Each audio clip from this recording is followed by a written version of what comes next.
I dropped to my knees mid-asthma attack, clawing at the floor as my lungs slammed shut. My younger sister held my rescue inhaler inches from my face, smiling like she was watching a show. "Gasp, loser," she whispered. Behind her, my parents watched and didn't move. That was the moment I learned you can suffocate in front of your own family, and they'll call it being dramatic. 19 years passed before I saw that moment again, this time playing on a courtroom screen. And just before the video ended, something happened that none of us were prepared for. My name is Abigail Carter, and for most of my life, I believed silence was the only way to survive my family. I grew up in a house in Seattle that always looked perfect from the outside: freshly trimmed hedges, polished windows, a front porch my mother decorated every season. But inside, the air felt thinner, tighter, like you had to earn every breath you took. Eleanor, my mother, ran the home the way some people run companies: strict, polished, no room for error. My father, Thomas, sat quietly in the background, a man who believed peace was maintained by never choosing sides. And then there was Vivian, my younger sister, the golden child, the one they said just needed a little extra attention. They never said what I needed. The older I got, the quieter I became. Not because I lacked opinions, but because I learned early that my voice only caused problems. At the dinner table, Vivian would talk about school projects or weekend plans, and my parents' faces would light up. Whenever I tried to speak, the energy in the room shifted. My mother stiffened. My father glanced at the clock, and conversation moved on, like I was never there. By 16, I'd mastered the art of disappearing. The only person who ever truly saw me was my grandmother, Margaret. She smelled like lavender and old books, and she had this way of listening that made you forget the world outside her living room. With her, I wasn't dramatic or difficult or invisible. I was simply Abigail. Some weekends, I'd escape to her place, helping her water plants or bake whatever recipe she was determined to perfect that month. She'd rest her hand on mine and say, "You're stronger than they know." Those words carried me through more birthdays than I care to admit, birthdays my own family often forgot. I remember turning 16 and waiting for someone to mention it at dinner. No one did. Vivian had a cheer competition that weekend, and the entire house was covered in posters and glitter. I sat through it quietly, telling myself it didn't matter that Grandma would remember, and she did. She always did. When I got into college, I left a thick envelope on the kitchen counter so my parents would find it. The next morning, it was gone. My mother never brought it up. My father said nothing. I called the admissions office myself to confirm I'd been accepted. Back then, I told myself these were minor things. Families weren't perfect. People got busy. But there's a danger in normalizing harm. Eventually, you stop noticing you're being erased. And 19 years later, when the past finally clawed its way back to me, I realized someone else had been paying attention all along. It started on an ordinary Tuesday evening, the kind of night where the world feels peaceful enough that you almost believe the past can't touch you. I came home from a long day at the office, kicked off my heels, made tea, and opened the stack of mail on my counter: bills, a flyer, a charity envelope, and then one that froze me mid-sip: a subpoena. It ordered me to appear in a Seattle courtroom for a defamation case: Vivian Carter Monroe, for Rebecca Torres. For a moment, I just stared at the name, my sister's married name, printed in bold at the top. I hadn't spoken to her or my parents in 3 years. Portland had become my clean slate, a place where no one called me dramatic or difficult or too much. But now the law was pulling me back into the orbit I'd spent half a lifetime escaping. I set the subpoena down, telling myself to breathe. I didn't know a Rebecca Torres. I didn't know what Vivian had gotten herself into. And yet some instinct deep in my chest, old, bruised, half-healed, began to ache. That night I did something I hadn't allowed myself to do in years. I looked up my sister online. Rebecca's blog appeared within seconds. The headline mentioned workplace bullying, exclusion from meetings, credit stolen, rumors spread. Typical corporate cruelty until I reached the last paragraph. It said Vivian has a pattern that goes back decades. Ask her sister about the asthma incident. Ask why their family spent years making sure no one believed her. My breath hitched. I reread the words 3 times, my hands trembling by the second. No stranger should have known about that day, my knees on the carpet, my lungs collapsing, the inhaler held out of reach, the smirk, And certainly no one should have known about the years afterward when my family insisted I was dramatic, forgetful, emotional, when they turned every memory into something I imagined. But someone did. Someone had seen the pattern. Suddenly, little fragments I'd buried began surfacing like debris after a storm. Grandma calling me one night, confused, saying she hadn't heard from me in months when I'd left 3 voicemails that week. My college acceptance letter vanishing. Birthday cards returned unopened. The way relatives stopped asking about me altogether. A pattern. A coordinated erasure. I stepped away from my desk, pressing a hand against my ribs. For 19 years, I had blamed myself. Maybe I was too sensitive. Maybe I remembered things wrong. Maybe it was normal for families to forget, ignore, overlook. But this line in Rebecca's blog felt like someone striking a match in a dark room. I picked up my phone to call a lawyer to find a way out of testifying. And then I stopped. My family had spent nearly 2 decades making sure I had no voice. What would happen if for once I used it? I closed the legal pad on my desk and instead opened my laptop to search for a name I hadn't typed in years. A girl who once told me I saved her life, and who now might just help me reclaim mine. Her name was Nora Lawson. In high school, she'd been the quiet girl who carried a secondhand laptop everywhere and avoided eye contact with the crowd that orbited my sister. Back then, she'd been shoved out of friend groups, mocked for her clothes, ignored when she spoke. I wasn't popular enough to protect her, but I sat with her at lunch when no one else would. Years later, she'd become a digital forensics specialist in Portland, someone who spent her days recovering deleted records, piecing together digital trails people thought they'd buried. When I called, she didn't hesitate. "Bring anything you have," she said. "If they erased you, we'll unerase you." Her confidence steadied me in a way I didn't know I still needed. 2 days later, I walked into her office. The space was small but filled with humming equipment screens, glowing with lines of data processors stacked neatly on metal shelves. A place where truth didn't disappear just because someone wanted it gone. I reached into my bag and pulled out the only object I'd kept from my childhood home, a thin DVD in a paper sleeve, labeled in Vivian's handwriting, Family Memories 2004. I had taken it with me when I moved out at 18, though I had never watched it. Even touching the sleeve made my fingers tense. Nora slid it into her system. "Let's see what your family didn't mean to save," she murmured. Within minutes, a small window opened on the monitor, the living room from my childhood home.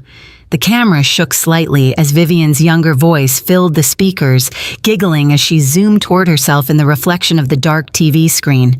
My stomach knotted. I remembered that camcorder. She used to record everything, breakfasts, chores, arguments she wasn't supposed to hear. And then the footage shifted. The camera pointed at the carpet, my hand clawing at it, my body collapsing into frame, my voice rasping. I felt my throat tighten just watching. Vivian's voice, sharp, gleeful, cut through the speakers. "Look at her, she's so pathetic." The inhaler dangled in the corner of the frame. She stepped closer, blocking my desperate reach. Behind us, my parents on the couch, motionless. I swallowed hard, my palms pressed to my knees as if trying to ground myself. "That's enough," I whispered. But Nora's expression changed, not at the video, but at something else. "Abigail," she said quietly, "there's more." The disc wasn't just video. It held email archives automatically copied years ago when Vivian burned the DVD on the old family computer. Dozens, no hundreds of messages between my mother and my sister. Nora opened one. 2 days after the asthma attack, Eleanor. "Delete the video and don't mention it to Grandma. We need to keep up appearances." Vivian already did. I told her Abigail refused to come downstairs because she was being difficult again. "Eleanor, good. Keep it up. We can't let this ruin your relationship with her. Too much at stake." I felt something in my chest collapse. Not fear, not even grief. Recognition. This wasn't neglect. It was strategy. 19 years of my life rewritten by people who shared my last name. I straightened, wiped my face, and whispered, "We take this to the courtroom." Nora nodded. "And Abigail, you're not the one who should be afraid anymore." The morning of the hearing felt unreal, like I'd stepped into someone else's life. Seattle's courthouse rose above me in clean lines of glass and steel, reflecting a sky that couldn't decide whether to rain or clear. I tightened my coat around my shoulders, the cold spring air brushing against my skin as I walked through the doors. Every step echoed with a truth I'd spent 19 years convincing myself wasn't real. Inside the courtroom buzzed with quiet conversations, shuffling papers, the soft scrape of chairs being pulled back. Rebecca sat with her attorney near the defense table. She looked small in her blazer, but steady. When she saw me, her expression softened, gratitude mixed with fear. She had been bullied, yes, but she had also become the first person in years to speak my truth out loud. Then the doors opened again. Vivian entered. She looked exactly as I remembered: polished hair, tailored coat, perfect makeup, the image of a woman who believed she had built the life she deserved. Eleanor walked behind her wearing a calm smile she reserved for church committees and holiday gatherings. Thomas followed, last hands in his pockets, eyes cast downward. When Vivian saw me sitting beside the defense, her face froze. She blinked once, twice, as though trying to make sense of the impossible. Her attorney leaned in to whisper, and she straightened, masking panic with practiced confidence. The judge entered, and the room shifted instantly into silence. "Court is now in session," she announced. "We will begin with the plaintiff's testimony." Vivian stepped onto the stand as though she owned the air around her. She spoke in a polished, steady voice about her career, her reputation, the harm she claimed Rebecca had caused. She described herself as a supportive colleague, a generous mentor, a woman blindsided by betrayal. I watched her build a narrative, brick by brick, a tower made of polished lies. And then her attorney delivered the line that opened the door for everything to come. "Your Honor, the plaintiff wishes to demonstrate that these allegations rest on fabrications stemming from her sister's unstable history." The courtroom tilted. Vivian didn't glance my way, but I saw the tension in her jaw, the subtle shift in her shoulders. She intended to use me as her shield. The judge turned her gaze toward me. "Ms. Carter, the court acknowledges your presence. You are listed as a witness. Please approach." My pulse hammered as I stood, but Nora had prepared me for this. "Truth doesn't need theatrics. It only needs light," Vivian's attorney began the moment I was sworn in. "Ms. Carter, is it true that you've been estranged from your family for years?" "Yes," I answered. "And would you say your recollections may be influenced by emotional distress or unresolved issues?" "No," I said calmly. "My recollections are influenced by what actually happened." He smirked. "Isn't it true that your family expressed concern about your mental stability when you were younger?" "They expressed it behind my back," I replied. "Never to my face, and never with any professional assessment. It was not concern, it was a tactic." A murmur rippled through the room. My attorney stood. "Your Honor, the defense would like to introduce a set of documents authenticated by a certified digital forensic specialist." The judge nodded. "Proceed." Nora approached the screen at the front of the room. With a few keystrokes, she displayed the first email. The timestamp glowed in the corner. "Eleanor to Vivian, delete the video and don't mention it to Grandma. We need to keep up appearances." Gasps echoed around the courtroom. Vivian lurched forward. "That's taken out of context." Nora clicked again. "Vivian." "Already did." I told her Abigail refused to come downstairs. She believed it. "Eleanor." "Good. Keep going.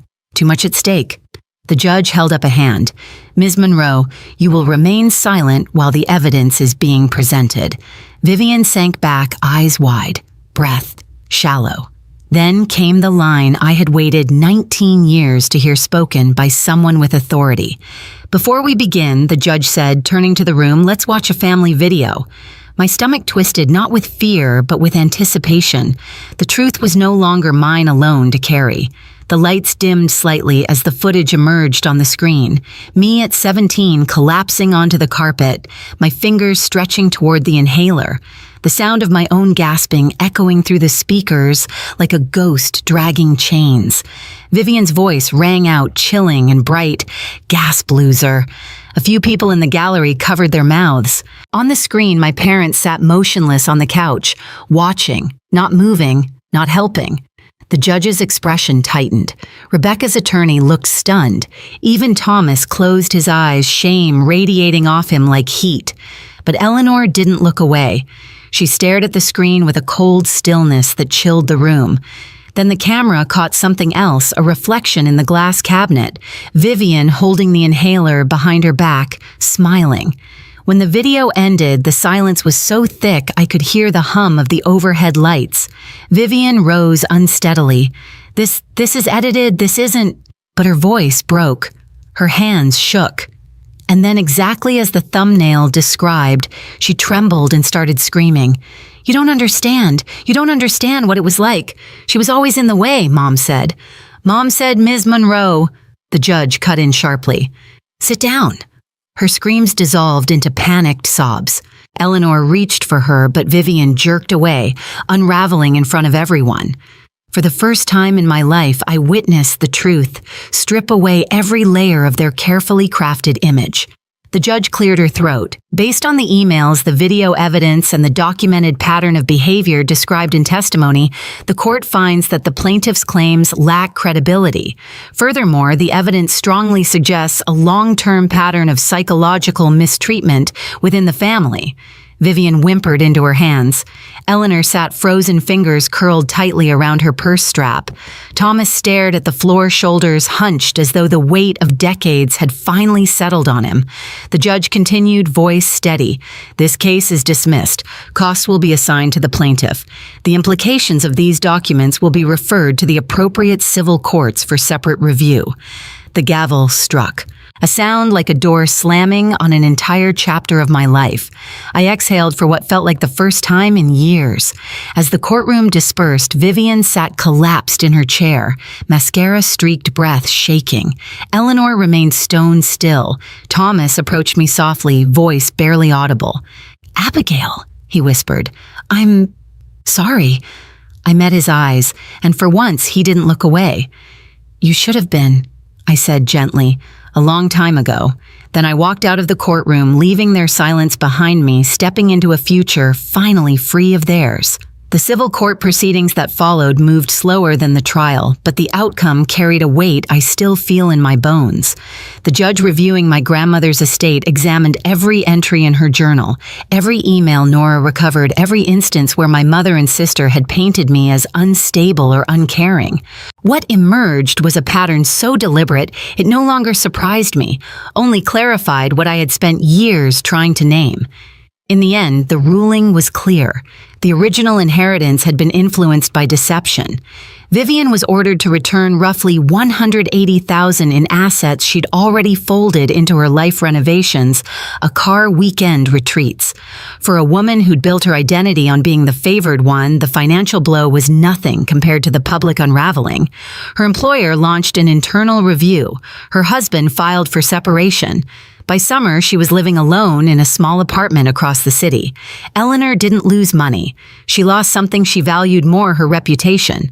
The community she'd cultivated for decades, the church groups, the neighborhood circles, the polished image of a devoted mother collapsed under the weight of her own words, preserved in email archives.